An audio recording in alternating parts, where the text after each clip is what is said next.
Without soils, you don't really have a business. It's pretty simple. Sustainability means lots of things. It's more longevity, leave the environment of the farm better than what it was.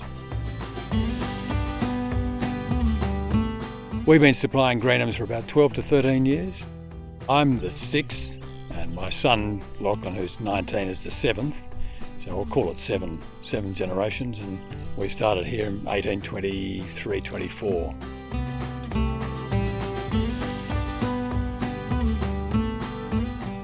I think healthy soils is probably the most critical thing, and healthy soils can be with not a lot of inputs.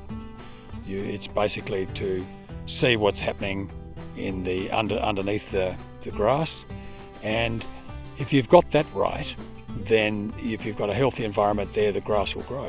The other thing really is to maintain ground cover and have a lot of organic matter, but particularly just dry matter. The more kilograms of pasture you've got above ground, the better it is at any time. And you can only develop that if you've got a great root structure, so it's a chicken and egg situation. So in my view, it's best to have a really healthy soil. The thing is that healthy soils in some areas, you really require minimal maintenance, and some other areas are more highly productive. You need a little bit more of inputs to get it going. But the idea is really to find the balance, to make sure that in my view, the engine room, the bit below the ground, it's really humming. And then if that's working really well, then the grasses will grow.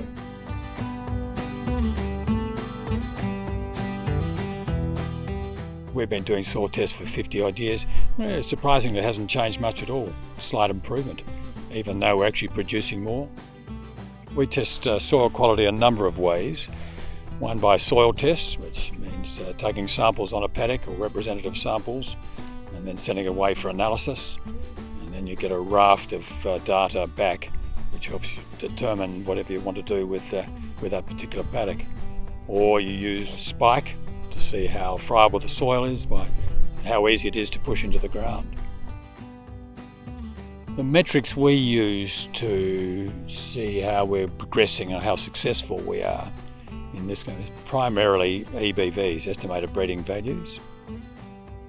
The other metrics we use is to make sure that we're maintaining at least 2,500 kilograms of dry matter per hectare on the farm at any particular time of the year. So we're always being able to provide food.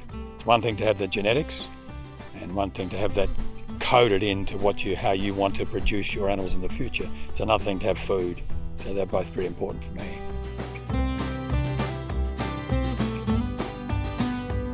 Since we've used the metrics, we've found that our cattle are quieter, our cattle are turning off quicker, we're hitting the kilograms per hectare output better, being able to move stock easier, a number of things, many things. I think the most important lesson I've learned from managing soil, or topsoil, is actually to reduce the number of stock.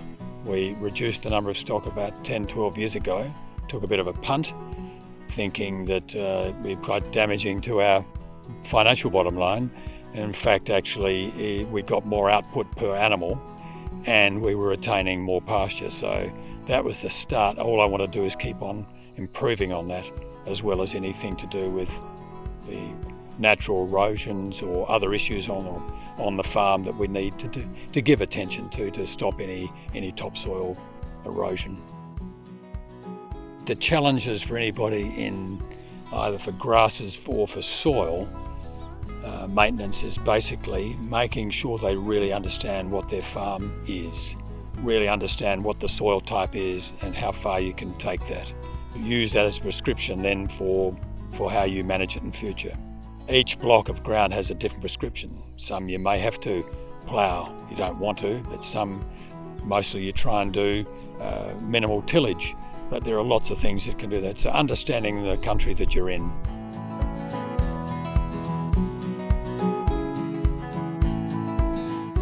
Sustainability to me, having lived in this environment for quite a number of years, in the horror years of droughts and chronically bad prices, is to be profitable and to be able to continue to be profitable, to mitigate the effects of drought, mitigate the effects of storms or whatever, in order to just keep going with your business without having to incur too many other costs.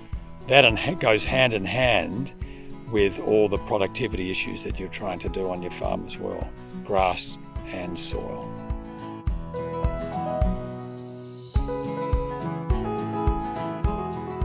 My goals for the next 5 or 10 years is there's not much change in what we're doing now. I'm more interested in what we're doing in the next 20 to 30 years. That brings in a raft of things like carbon, sequestration, conservation, fertility issues, but particularly I think from a grazing point of view is actually changing grass species to suit the soils that we have. I'm glad to be involved with the Greenham's Sustainability Project, or extended version.